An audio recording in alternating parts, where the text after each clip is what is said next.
BNP সহ বিভিন্ন রাজনৈতিক দলের কাছে আমার একটা মেসেজ ড্রপ করার আছে। যদিও আমি ক্ষুদ্র মানুষ, আমার এই মেসেজগুলো তাদের কাছে যাবে না, তারপর আমি বলি। আমার মেসেজটা হলো, আপনারা হুজুরদের পিছনে না লেগে, হুজুররা একটা কথা বললে সেই কথাটার সত্যতা নিয়ে কাজ না করে তাদেরকে বিভিন্ন দলে ট্যাগ দেওয়া বন্ধ করুন। এর আগে তো দেখছেন একদল সরকার, সরকার ছিল যখন হুজুরদের পিছনে লাগছে, হুজুররা একটা সত্য কথা বললে তাদেরকে বিভিন্ন দলের ট্যাগ দেওয়া হয়েছে, বিভিন্ন উপাধি দেওয়া হয়েছে। তো এই সমস্ত জিনিস পরিহার করুন।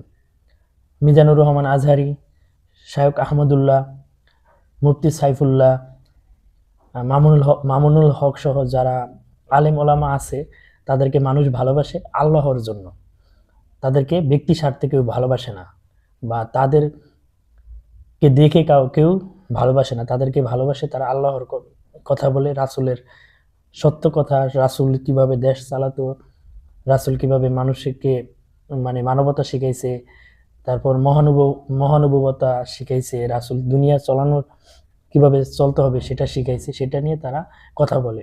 তো আপনারা যদি অনিয়ম করেন, সেক্ষেত্রে রাসূল যে বার্তাগুলো দিয়ে গেছে সেটা তারা বলে।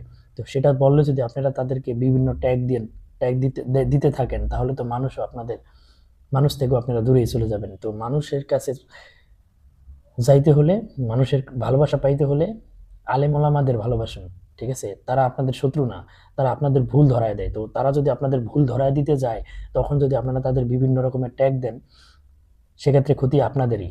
কারণ এই দেশে আপনাদের চেয়ে এখন বাংলাদেশে যদিও আপনারা ক্ষমতায় থাকেন, যাই থাকেন, এই দেশে হুজুরদের গ্রহণযোগ্যতা আপনাদের চাইতে অনেক বেশি। একজন মিজানুর রহমান আজহারি যদি ডাক দেয়, হাজার হাজার মানুষ চলে আসে। ওই যে বিএনপি নেতা দুদুনা মধু, আপনি মিজানুর রহমান আজহারিকে চিনেন না এমনভাবে কথা বলছেন। আপনার এলাকায় একটা ওয়াজ করেন, যদি ঘোষণা দেন, দেখেন যে মিজানুর রহমান আজহারি চলে আসবে, দেখেন 2 দিন আগে যায় আপনার এলাকায় প্যান্ডেল সাজায় মানুষ বসে থাকবে। আরে সেই লোককে আপনি চিনেন না। তো হুজুরদের যদি আপনি ব্যঙ্গ করেন, হুজুরদের যদি আপনারা অপমান করেন, আপনাদেরকে মানুষ দ্বারা এই দুনিয়াতে আল্লাহ লাঞ্ছিত করবে। এটা কিন্তু বিগত কয়েক মাস আগে আমরা দেখছি। তো সেই জিনিসটা থেকে বাঁচতে হলে হুজুরদেরকে ভালোবাসুন, মানুষ আপনাদের ভালোবাসবে, আল্লাহ আপনাদের ভালোবাসবে। তো আল্লাহ যদি ভালোবাসে, মানুষ আপনাদের ভালোবাসবেই। তো কারণ এই হুজুরদের আমরা ভালোবাসি আল্লাহর জন্য, আপনাদের জন্য মতো রাজনৈতিক স্বার্থে না। তো এই মেসেজটা আপনারা মাথায় রাখেন। যদি আলেম ওলামাদেরকে নিজেদের বন্ধু ভাবেন, পথ প্রদর্শক ভাবেন, তাহলে কিন্তু আপনাদেরই লাভ।